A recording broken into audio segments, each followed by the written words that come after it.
نبی کی 9 بیویاں ہیں. جب ان ازواج نے آپ سے مانگا کہ بھئی ہمارے گھر میں 40 دن چولہا نہیں جلتا، پیسے نہیں ہیں، راشن نہیں ہے، تو آپ صلی اللہ علیہ وسلم نے کیا فرمایا؟ قرآن کی آیتیں نازل ہوئیں. یا ایھا النبی قل لازواجک، آپ اپنی بیویوں سے کہہ دیجئے اگر تمہیں دنیا کی دولت چاہیے تو میں تعالینا امتعکن، میں تمہیں پیسے دے دیتا ہوں، واسرحکن سراحا جمیلا، اور عزت کے ساتھ تم سب کو رخصت کر دیتا ہوں. بھئی کسی پیسے والے سے شادی کر لو. کیوں اللہ نے ہمارے نبی کے لیے غربت کو سلیکٹ کیا تھا؟ حالانکہ آپ مالدار بننا چاہتے بن سکتے تھے، لیکن نبی آخری نبی ہے نا، تو اس میں کیا حکمتیں ہیں وہ میں بھی نہیں چھیڑوں گا. ہمارے نبی کی جو غربت تھی وہ اختیاری تھی. اختیاری کا مطلب آپ نے خود اپنے آپ کو مسکین رکھا ہوا تھا. یہ نہیں کہ آپ کے پاس پیسہ نہیں تھا، پیسہ آتا تھا سارا صدقہ کر دیتے تھے. صبح آیا شام تک نہیں بچا، شام کو آیا صبح تک نہیں بچا. لیکن مجھے اور آپ کو اس طرح کرنے کی شریعت میں اجازت نہیں ہے کہ آج سے پتہ چلے آپ نے سارے بینک خالی کیے، سارا سونا وونا گھر کے پلاٹ کی فائلیں والے بیچ باچ کے تمبو لگا کے روڈ پہ آ کے بیٹھ گئے اور بیگم سے کہہ رہے ہو رہنا ہے اسی طرح رہو تمبو میں ورنہ نکلو. یہ آپ کو اجازت نہیں ہے. کیوں نہیں ہے؟ یہ ٹاپک نہیں ہے میرا، کیونکہ میں نے اگر اس ٹاپک پہ چلا گیا تو یہ جو ٹاپک آج لے کے چل رہا ہے وہ چینج ہو جائے گا. بس ابھی فی الحال یقین کر لیں کہ مولوی صاحب اگر کہہ رہے ہیں تو علم کی بنیاد پہ کہہ رہے ہوں گے. تو یہ نبی کے لیے اللہ نے اس طرز زندگی کو سلیکٹ کیا ہے، میرے اور آپ کے لیے یہ نہیں ہے. ہمارے اور آپ کے لیے کہ تمیز سے اچھے بچوں کی طرح کماؤ، کچھ جمع بھی کرو، خرچ بھی کرو، گھر والوں پہ ہاتھ بھی کھلا رکھو، اچھے بچوں کی طرح اس طرح سے زندگی گزارو. فنٹر بننے کی کوشش فرض واجب نماز روزہ یہ پورے کرو بس. لیکن نبی کا معیار اونچا تھا. تو نبی صلی اللہ علیہ وسلم نے فرمایا تعالینا امتعکن واسرحکن سراحا جمیلا، میں تمہیں رخصت کر دیتا ہوں، کسی مالداروں سے شادی کر لو. اس زمانے میں طلاق یافتہ بیوہ کی شادی ہونا کوئی مسئلہ نہیں تھا، ایک سے ایک رشتہ مل جاتا تھا. یہ تو ہمارے زمانے میں نحوست ہے کہ نہیں ہوتی شادیاں. اور اگر تم اسی طرح رہنا چاہتی ہو تو اسی طرح غربت میں میرے ساتھ گزارا کرنا پڑے گا. تو تمام کی تمام امہات نے، نبی نے ان کو طلاق کا باقاعدہ اختیار دیا. یہیں سے علماء نے مسئلہ نکالا ہے کہ طلاق مرد خود بھی دے سکتا ہے، بیوی کو طلاق کا اختیار بھی دے سکتا ہے. اگر مرد اپنی بیوی سے کہہ دے کہ میں نے تجھے طلاق کا اختیار دیا تو یہ اختیار عورت کے پاس بھی آ جاتا ہے، پھر وہ اپنے اوپر طلاق واقع کر سکتی ہے. اس سے بھی پتہ چلتا ہے کہ عدالتی خلا جو آج کل چل رہا ہے اس میں اسلام میں اس کی کوئی حیثیت نہیں ہے، کیونکہ مرد جب بیوی کو رائٹ دے گا تو ہوگا، کورٹ کے دینے سے نہیں ہوتا. جج صرف اپنی بیوی کو طلاق دے سکتا ہے، دوسروں کی بیویوں کو جج طلاق نہیں دے سکتا. یہ بار بار بیان کرتا رہا ہوں میں، کیونکہ اب دنیا کا نظام چینج ہو رہا ہے، ہر جگہ ایسا ہی ہو رہا ہے، یہ جو آج کل سسٹم چینج ہو گیا نا. تو اب کیا ہے، اللہ یہ کہ چند صورتوں میں جج بھی دے سکتا ہے، وہ الگ ٹاپک ہے. تو نبی صلی اللہ علیہ وسلم نے طلاق کا باقاعدہ اختیار دے دیا. یہ نہیں کہا کہ تم چاہتی ہو تو میں تمہیں طلاق دے دیتا ہوں، نہ، باقاعدہ رائٹ دے دیا کہ اپنے اوپر واقع کر لو. حضرت عائشہ رضی اللہ تعالی عنہا کا جب نمبر آیا، اچھا عورت اگر اسی مجلس میں وہ اختیار واپس کر دے تو ختم ہو گیا اختیار. مرد نے جس مجلس میں اختیار دیا نا اس مجلس کے ساتھ رہتا ہے. ہمیشہ کے لیے دے دیا تو ہمیشہ کے لیے، مجلس کے ساتھ دے دیا تو جب تک اس مجلس میں ہے طلاق واقع کر سکتی ہے، جب مجلس ختم ہو گئی تو طلاق کا آپشن بھی ختم. تو نبی نے حضرت عائشہ کو سے بھی فرمایا کہ تمہیں بھی میں اختیار دیتا ہوں، لیکن آپ نے فرمایا جلد بازی نہ کرنا. کیا مطلب؟ جلدی میں یہ نہیں کہہ دینا کہ بھئی مجھے نبی قبول ہیں، ایسا نہ ہو. کم عمر تھی نا حضرت عائشہ، ایسا نہ ہو جلد بازی میں فیصلہ کرو پھر دوبارہ کل فاقے پڑیں، پھر بولو بھائی کہ یہ میں نے فیصلہ کیا تھا، غلط کر دیا تھا. اس لیے آپ نے فرمایا اپنے گھر میں پہلے مشورہ کر لو. حضرت عائشہ سے فرمایا اپنے گھر میں جا کے مشورہ کر لو، مشورے کے بعد سوچ سمجھ کے ایک رائے قائم کرو کہ اسی فقر و فاقہ میں 40 دن چولہا نہیں جلے گا، اسی میں گزارا کرنا ہے یا مجھ سے طلاق لے کے کہیں اور شادی کرنی ہے. جلدی میں فیصلہ نہ کرو. حضرت عائشہ کو اتنا غصہ آیا نا نبی کے اس بات پر، فرمایا افیکا اشاور، آپ کے بارے میں مشورہ کروں گی میں؟ یعنی پیغمبر کے بارے میں اپنے ابا اماں سے جا کے مشورہ کروں گی کہ رہنا کہ نہیں رہنا؟ مطلب کوئی مشورہ نہیں کرنا، رہنا ہے. یہ جو غیر مسلم طنز کرتے ہیں نا کہ پیغمبر نے شادی کی اتنی کم عمر میں، اتنی بڑی عمر میں ایک نو عمر لڑکی سے، تو اس نو عمر لڑکی کو طلاق کا اختیار دیا جا رہا ہے اور وہ کہہ رہی ہے کہ آپ کے بارے میں نے کسی سے مشورہ نہیں کرنا. یہ سوال ہی غلط ہے. افی کا اشاور، یہ کیسے ہو سکتا ہے؟ آپ جیسا شوہر مجھے کہاں ملے گا؟ کوئی مشورہ نہیں، آپ کے ساتھ ہی رہنا ہے. تو یہ غیر مسلم جو اعتراض کرتے ہیں نا نبی پر، یہ مدعی سست اور گواہ چست. جس کے حق کی بات کر رہے ہیں حضرت عائشہ کی کہ معاذ اللہ ان کے ساتھ ظلم ہو گیا کہ کم عمر میں اتنی بڑی عمر سے شادی کرا دی ان کی. اس کم عمر کو تو یہ احساس نہیں ہو رہا، ان کو تو یہ ہو رہا ہے کہ اس سے اچھا رشتہ میرے لیے اس کائنات میں کوئی نہیں ہے. ہندو اور عیسائی کو اعتراض ہو رہا ہے کہ بچی پہ کیا ہو گیا؟ ظلم ہو گیا. اس کو کہتے ہیں مدعی سست اور گواہ بولو چست. جیسے کہ آپ لوگ بالکل بھی چست لگ نہیں رہے ہو مجھے اس وقت تراویح کی وجہ سے. تو یہ خود ہمارے پیغمبر کی ایک بہترین سیرت ہے کہ اتنی عمر میں ہو کے ایک کم عمر سے، نو عمر سے نکاح کیا، اور کھلانے پلانے کو بھی کچھ نہیں ہے، اور 8 سوکنے بھی ہیں، پھر بھی وہ کہہ رہی ہیں کہ آپ کے بارے میں مشورہ بھی نہیں کرنا میں نے. حالانکہ اب تو زندگی گزار چکی تھی نبی کے ساتھ. اگر وہ شروع میں فیصلہ معاذ اللہ غلط ہو گیا تھا شادی کا، تو اب تو ٹائم گزر چکا تھا نا. اب تو آپ کے پاس آپشن تھا بھائی میں نہیں رہتی. وہ کہہ رہی ہیں آپ کے بارے میں نے مشورہ بھی نہیں کرنا، اور یہ ناممکن ہے. یہ کیسی بات آپ کر رہے ہیں؟ میں آپ کے بارے میں کیسے مشورہ کر سکتی ہوں؟ خدا کی قسم کسی غیر مسلم میں غیرت ہوگی نا، غیرت، بھٹ دھرم اور ضدی نہ ہو، اس بات کو پیغمبر کی نبوت کی دلیل سمجھ کے محمد صلی اللہ علیہ وسلم پر ایمان لے کر آئے گا کہ آپ جیسی پاکیزہ سیرت اور آپ جیسے کامیاب شوہر اس کائنات میں گزرے نہیں ہیں. آج کوئی 50 سال کا 9 سال کی سے کر کے دکھائے، چند دن گزارے اور کھلانے کو روٹی بھی نہ ہو، اچھی بھلا جو بیوی ہوگی نا وہ مارکیٹ سے کیا ہو جائے گی؟ شارٹ ہو جائے گی. بلکہ آج جو مارکیٹ سے شارٹ ہو رہی ہیں بیویاں وہ والی ہو رہی ہیں جو جوڑ کی شادیاں، جو ظاہری اعتبار سے بھی جوڑ کی شادیاں.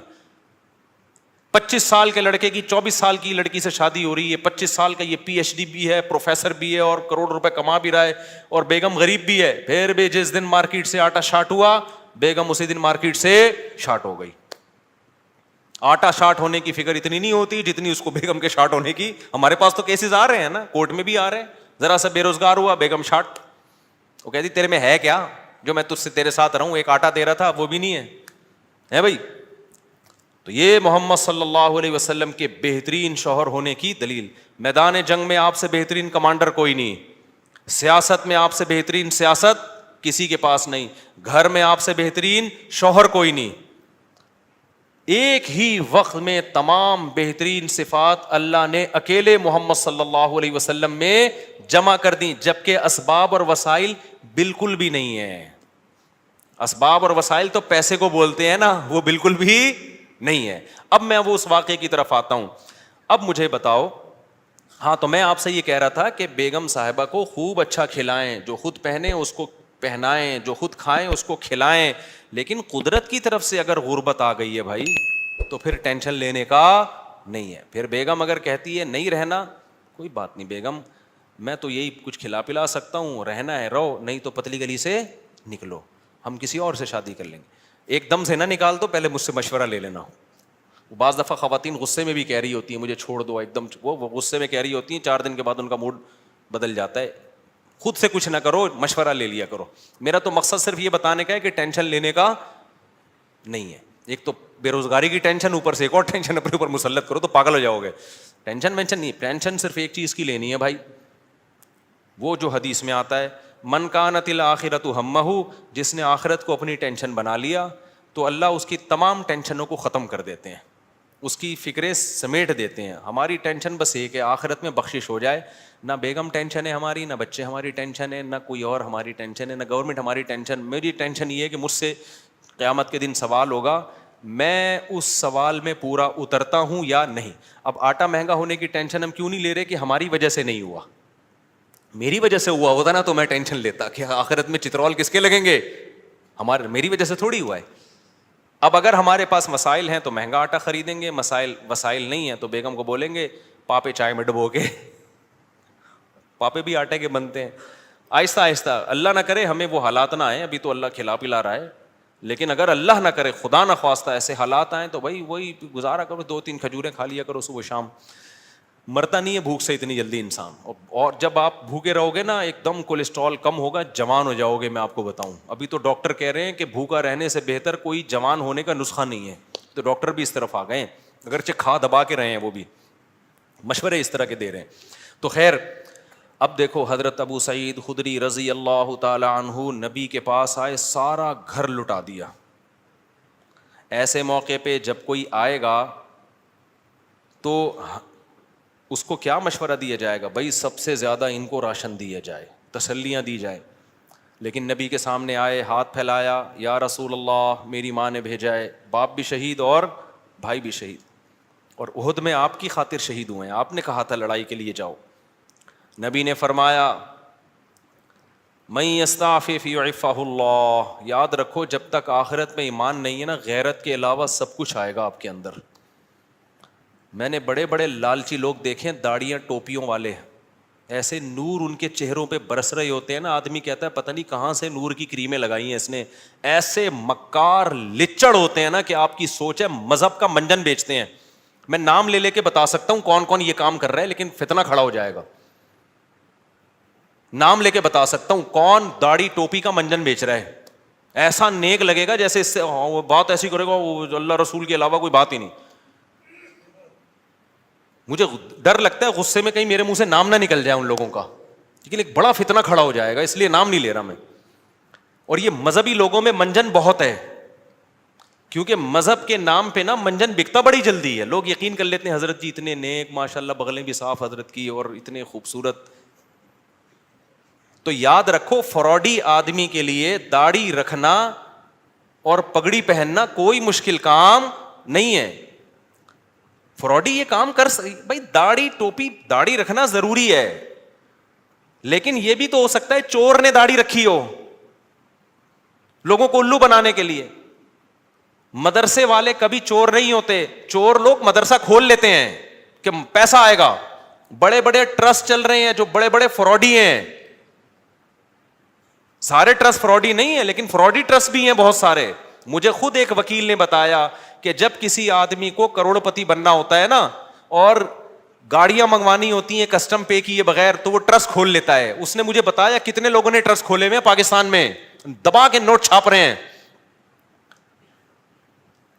تو یہ دھندے پاکستان میں سب سے زیادہ ہوتے ہیں, دنیا میں اتنے زیادہ بولو نہیں ہوتے. لیکن ہماری قوم اندھی ہے خدا کی قسم, غصہ آ رہا ہے مجھے. اور رمضان میں تو طبیعت سے چورن بکتا ہے, اٹھا اٹھا کے پھینک رہے ہیں پیسے, یہ لے یہ لے یہ لے. ابے دیکھ نہیں رہے یار یہ کیا کر رہا ہے, یہ اتنا اندھا اعتماد تمہیں اللہ نے ایک پیسہ کی نعمت دی ہے, اس کو برباد تو نہ کرو نا تم. ایک اور کام رمضان میں ذہن میں رکھو, موضوع سے ہٹ رہا ہوں فوراً آ رہا ہوں پھر اس طرف. ایک اور کام, کیونکہ رمضان میں منجن زیادہ بکتا ہے. دیکھو دینی مدرسوں کا جتنا میں قائل ہوں نا آپ نہیں قائل. میں اگر یہاں بیٹھا ہوں تو مدرسوں کی وجہ سے بیٹھا ہوں, اللہ مجھ سے جو ٹوٹا پھوٹا دین کا کام لے رہا ہے. لیکن مدرسے میں چندہ دینے سے پہلے سوچو یہ قابل اعتماد مدرسہ ہے یا نہیں ہے. بہت دفعہ ایسا ہوتا ہے کہ آپ کو میں پیسہ کمانے کا طریقہ بتا رہا ہوں, غلط طریقہ. آپ اگر بے روزگار ہیں نا, پاکستان میں بے روزگاری ایک بہت بڑا مسئلہ ہے, لیکن یہ مسئلہ میں آپ کا 2 منٹ میں کیا کر رہا ہوں ختم کر. جہنم میں تو جاؤ گے لیکن مسئلہ بے روزگاری کا ختم ہو جائے گا. آپ نے کیا کرنا ہے, آپ نے ایک زمین خریدیں, وہ بھی چندے کے پیسوں سے,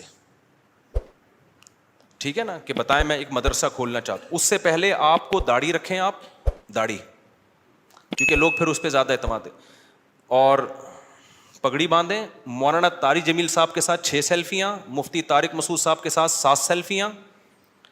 مفتی صاحب کے پاؤں دبائیں, میرے پاؤں دبائیں, سر میں مالش کر کے چپکے سے ویڈیو بنائیں کہ دیکھو میں مفتی صاحب کی خدمت کر رہا ہوں, میں گلے مل رہا ہوں, ویڈیو بنائیں. مولانا طارق جمیل صاحب کو ہدیہ دیتے ہوئے ویڈیو بنائیں, ٹھیک ہے.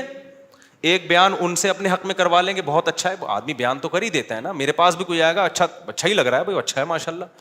چند چیزیں اس طرح, ڈاکٹر ذاکر نائک سے ملاقات ہو جائے تو سبحان اللہ, ایک آدھ سیلفی وہاں سے لے لی آپ نے. اور پھر آپ نے کیا کیا ہے, 1-2 دفعہ غریب کو مل